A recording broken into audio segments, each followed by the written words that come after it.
Greetings everyone, and welcome to my Python course. In this video, we are going to talk about args and kwargs. In the previous episodes, we explained in detail the benefits of args in one example and the benefits of kwargs in another example.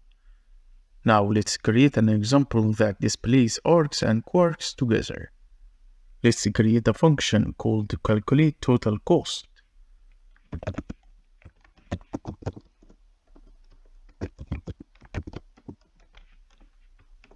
And we put arguments as args and kwargs.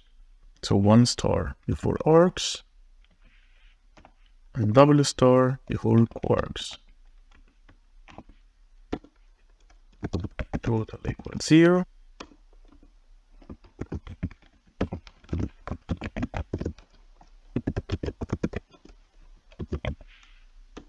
And again, let's create a for loop for price in args, total plus equal price. And here let's perform another for loop.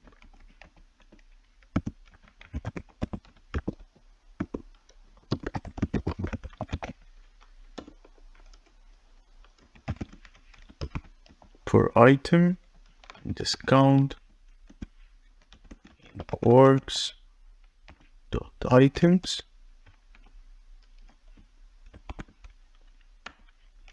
total minus equal total times discount over 100 for the percentage,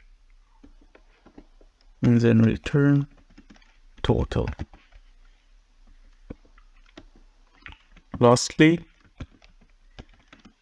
use the function with different items and discounts.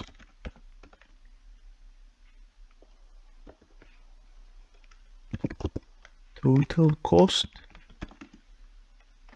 equal to the name of the function, which is calculate total cost. And here we put the items 100, 50, 75, apple equals 10, banana equals 20, orange equal 15. And I'll print total cost and the total cost variable.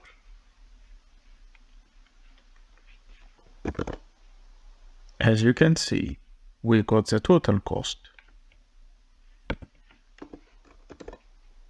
But what happened here? Star args is used to pass a variable number of non-keyword argument, which is items with prices, to the function. These arguments are collected into a tuple named arg. And for kwargs, or double asterisk kwargs, it is used to pass a variable number of keywords arguments, which are the discounts associated with items. These arguments are collected into a dictionary named kwargs. And as we know, we can change the names of args and kwargs into any names. The function initializes a variable total to keep track of the cumulative cost. The first loop for price in args iterates over the non-keyword arguments, which is item prices, and adds each price to the total. And for the second loop for item discount in kwargs.items, this iterates over the keyword arguments discounts associated with items. It applies the discount to the total cost. And for the discount is calculated as total times discount over 100 to subtract the discount from the total. And finally, the final cost is returned.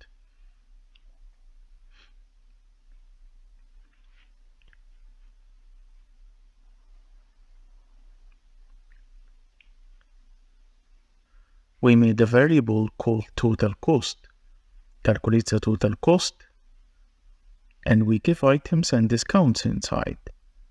Here the function is called with 3 positional arguments, 100, 50, and 75, representing the prices of the items, and 3 keyword arguments, which are apple equal 10, banana equal 20, and orange equal 15.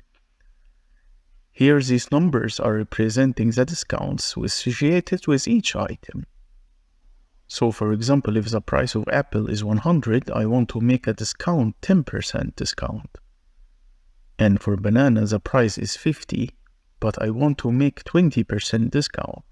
And the same for orange, which is 75 for the price, and I want to make discount 15%. And then the result is printed to the console, showing the calculated total cost after applying the discounts. As we knew before from the previous examples, the advantage of args, which is with single asterisk, is the variable number of non-keyword arguments allows us to pass a variable number of non-keyword arguments to a function. This is useful when we don't know beforehand how many arguments will be passed. The second advantage is instead of specifying each argument separately, we can use star args to capture multiple arguments as a tuple. This simplifies the function signature and make it more adaptable. And regarding the kwargs enables us to pass a variable number of keywords arguments to a function. This is valuable when we want to pass named arguments and their corresponding values. By using double asterisk kwargs, we can include additional parameters and their values without changing the function signature. Thanks for watching. I hope you enjoyed the video. If yes, then please don't forget to subscribe to our channel and hit the like button. Until next time, happy analyzing.